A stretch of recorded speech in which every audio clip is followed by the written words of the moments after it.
बिस्मिल्लाहिर्रहमानिर्रहीम अस्सलाम वालेकुम। मेरा नाम प्रोफेसर साजिद रियाज़ है और आज हम देखेंगे कि माइक्रोसॉफ्ट एक्सेस के अंदर हम रिपोर्ट्स जो हैं वो किस तरह से जनरेट करते हैं। और इसके अलावा आज हम 2 चीज़ें स्टडी करेंगे। सबसे पहले हम देखेंगे कि रिपोर्ट्स होती क्या हैं और रिपोर्ट्स को क्यों हम बनाते हैं।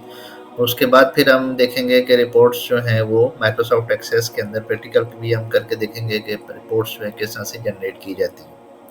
तो सबसे पहले जी कि रिपोर्ट्स क्या होती हैं, व्हाट इज़ अ रिपोर्ट। तो रिपोर्ट जो है ये बेसिकली आपके पास कोई भी डेटाबेस होती है, तो डेटाबेस की जो आउटपुट्स होती हैं उसको हम जो बेसिकली रिपोर्ट कहते हैं। डेटाबेस की जो इनपुट्स होती हैं उनको हम फॉर्म्स कहते हैं और इसके अलावा जो डेटाबेस की जो आउटपुट्स होती हैं उनको हम रिपोर्ट्स कहते हैं। ठीक है। अब रिपोर्ट जो है ये भी किसी न किसी टेबल की बेस पे बनती है या फिर किसी न किसी क्यूरी से आप बना सकते हैं।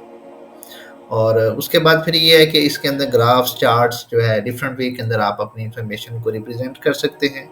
और इसके अलावा जो है इसका जो आप प्रिंट आउट भी ले सकते हैं या स्क्रीन के ऊपर भी इसकी आउटपुट जो है वो आप डिस्प्ले करा सकते हैं। ठीक है। तो ये पर्पज़ है रिपोर्ट बनाने का। रिपोर्ट जो है अगर आप ऑर्गेनाइजेशनल लेवल पे देखें तो डिसीजन मेकिंग में एक इम्पॉर्टेंट रोल प्ले करती है। तो ये चंद एक पर्पसेस हैं जो जिसकी वजह से हम जो है ना डेटाबेस की रिपोर्ट्स बनाते हैं। तो आइए आज हम प्रैक्टिकल करके देखते हैं कि एक सिंपल रिपोर्ट जो है हम किस तरह से जनरेट कर सकते हैं।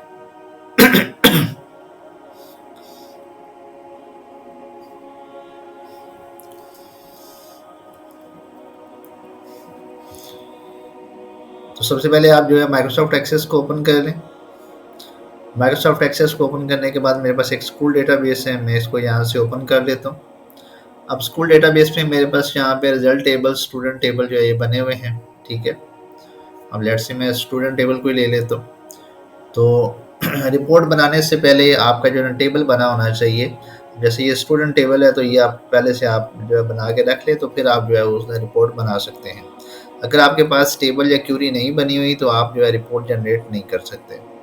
तो टेबल किस तरह से बनाना है वो डिस्क्रिप्शन के अंदर आपको जो है लिंक मिल जाएगा। माइक्रोसॉफ्ट एक्सेस की जो तमाम वीडियोस हैं और उसमें टेबल्स जो हैं किस तरह से डिज़ाइन करने हैं उसका लिंक आपको मिल जाएगा। उसको क्लिक करके आप देख सकते हैं कि टेबल जो है वो किस तरह से आप जनरेट कर सकते हैं। और उसके बाद फिर आप जो है जैसे स्टूडेंट का टेबल है, रिजल्ट का टेबल है, तो ये दोनों टेबल उसके अंदर जो है वो बनाने मैंने सिखाए हुए हैं। अच्छा, फिर इसके बाद ये अगर आप किसी क्यूरी की बेस पे, जैसे मेरे पास ये सिलेक्ट क्यूरी है, तो क्यूरी की बेस पे भी आप रिपोर्ट बना सकते हैं।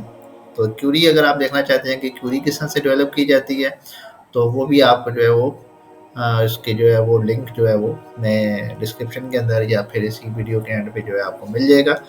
तो उसको देख के आप जो है चेक कर सकते हैं कि जो है वो क्यूरी जो है वो किस तरह से जनरेट होती है। उसके बाद जो है फिर आप उससे रिपोर्ट बना सकते हैं। तो अभी हम देखेंगे कि एक टेबल से रिपोर्ट किस तरह से डिज़ाइन की जाती है। अच्छा, अब इसका तरीकाकार ये है, सबसे पहले आप जो है वो क्रिएट के अंदर जाएंगे। क्रिएट में जाने के बाद ये रिपोर्ट्स का सेक्शन है। रिपोर्ट्स के सेक्शन में जाके आपके पास एक ऑप्शन होती है रिपोर्ट विजिट की। ठीक है। तो यहाँ से आप रिपोर्ट विजिट में जाएंगे और रिपोर्ट विजिट में यहाँ से जाके तो सिंपली आप यहाँ से क्यूरी सेलेक्ट हुई हुई है, मैं क्यूरी की बजाय यहाँ से टेबल सेलेक्ट कर लेता हूँ, स्टूडेंट का टेबल। तो जितनी भी आपके पास क्यूरीज बनी होंगी या टेबल बने होंगे वो यहाँ पे आपको डिस्प्ले हो रहे होंगे। तो जिस टेबल या क्यूरी की बेस पे आप बनाना चाहते हैं रिपोर्ट वो यहाँ से सिलेक्ट कर लें। अब यहाँ से आपने फील्ड्स ऐड करनी है कि जो आप अपनी रिपोर्ट में डिस्प्ले कराना चाहते हैं। तो मैं यहाँ से सारी फील्ड्स को ऐड कर लेता हूँ। उसके बाद मैं यहाँ से नेक्स्ट को क्लिक करूँगा। अब वो कहता है do you want to add any grouping level.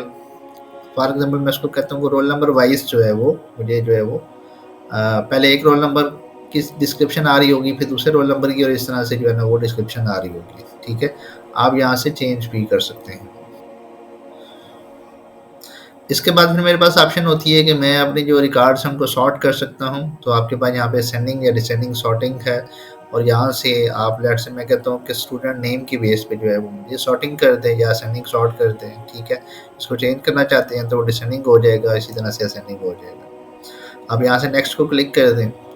अब यहाँ पे आपके पास जो है इसके कुछ लेआउट्स हैं। पहला जो लेआउट है मेरे पास स्टेप लेआउट आ रहा है। फिर इसी तरह से ब्लॉक लेआउट है, आउटलाइन लेआउट है। ये आप डिफरेंट स्टाइल्स हैं, 3 स्टाइल्स हैं। इन 3 स्टाइल्स के अंदर जो है वो आपको डिस्प्ले करेगा।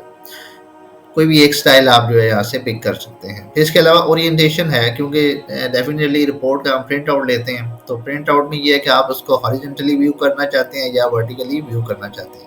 अगर तो आपके नंबर ऑफ कॉलम्स ज़्यादा है तो फिर आप उसको लैंडस्केप रख सकते हैं। अगर आपके नंबर ऑफ कॉलम्स कम है तो फिर आप उसको पोर्ट्रेट ही रहने दें। नेक्स्ट पे चले जाएँ। अब वो कहेगा जी कि आप जो है अपनी रिपोर्ट का टाइटल क्या शो करना चाहते हैं, जो कि टॉप के ऊपर आएगा। तो लेट्स से कि मैं स्टूडेंट लिखा हुआ है, तो स्टूडेंट हमारे टेबल का नेम था, तो उसने स्टूडेंट वहाँ पे लिख दिया। तो अब आगे मैं रिपोर्ट लिख देता हूँ। तो अब मैं उसको प्रीव्यू करूँगा, रिपोर्ट को फिनिश करूँगा, तो रिपोर्ट मेरी जो है वो प्रीव्यू हो जाएगी। तो ये आप देख सकते हैं कि पहले एक रोल नंबर का डेटा आ रहा है, फिर दूसरे रोल नंबर का, इस तरह से ये मेरे पास roll number wise record show हो रहे हैं। अब यहाँ पे देखें, आपको कुछ इन्फॉर्मेशन जो है ये ज़रा हैश टैग्स के साथ नज़र आ रही है। ये इस वजह से आई है कि जो DOB जो है या डेट ऑफ बर्थ है, उसकी यहाँ पे स्पेस जो है वो सफिशिएंट नहीं। अभी हम इसको भी थोड़ा सा एडिट करके देख लेते हैं कि इसको किस तरह से हम कस्टमाइज़ करेंगे। ठीक है, तो मैं इसको यहाँ से क्लोज़ कर देता हूँ। अच्छा, ये अब इसका डिज़ाइन व्यू है, इसको भी मैं क्लोज़ कर देता हूँ। आप इस रिपोर्ट के ऊपर जाएँगे, ये रिपोर्ट के सेक्शन में जाएँ और यहाँ से जाके ये आप लेआउट व्यू में चले जाएँ। जो ही आप लेआउट व्यू में जाएँगे तो यहाँ पे देखें, आप यहाँ से इसको सेलेक्ट कर लें और इसको थोड़ा-सा यहाँ से आप कम कर लें और डेट ऑफ बर्थ जो है इसको आप थोड़ा-सा इंक्रीज़ कर लें। अब यहाँ से मैं इन सारों को सेलेक्ट कर लेता हूँ। मैंने सारों को सेलेक्ट कर लिया है। तो यहाँ से थोड़ा-सा आप इसको ड्रैग कर लेंगे। अब ये देखें, आपकी डेट ऑफ बर्थ जो है वो प्रॉपर फॉर्मेट के अंदर आपको नज़र आ रही है। अब जो सिटी है वो मैं यहाँ से सारे सिटीज़ को सेलेक्ट कर लेता हूँ, तो इसको थोड़ा-सा मैं श्रिंक करके आगे ले जाता हूँ। तो इस तरह से आप जो है अपने रिपोर्ट को अलाइन कर सकते हैं प्रॉपर फॉर्मेट के अंदर। आप सारी की सारी चीज़ें आपको विजिबल हो रही हैं। तो इसी तरह से और कोई चेंज करना चाहते हैं तो वो भी यहाँ पे कर सकते हैं। फॉर एग्जांपल आप जो है यहाँ से लेबल चेंज करना चाहते हैं तो यहाँ से लेबल चेंज कर सकते हैं। स्टूडेंट रिपोर्ट है, चलें इसको मैं यही रहने देता हूँ। तो ये इस तरह से कोई एक माइनर सी आप इसमें चेंजेस कर सकते हैं और बाकी मैं इसको यहाँ से क्लोज कर दूंगा। क्लोज करने से पहले वो मुझसे सेव करने के लिए पूछेगा, मैं यस कर देता हूँ। अब मैं इस रिपोर्ट को रन करूँगा तो ये देखें मेरे पास अब सारी की सारी इंफॉर्मेशन जो है वो डिस्प्ले हो रही है। तो इस तरह से आप एक रिपोर्ट जो है वो माइक्रोसॉफ्ट एक्सेस के अंदर जनरेट कर सकते हैं। आई होप कि आज का लेसन आपको पसंद आया होगा। बहुत शुक्रिया जी, अल्लाह हाफिज़।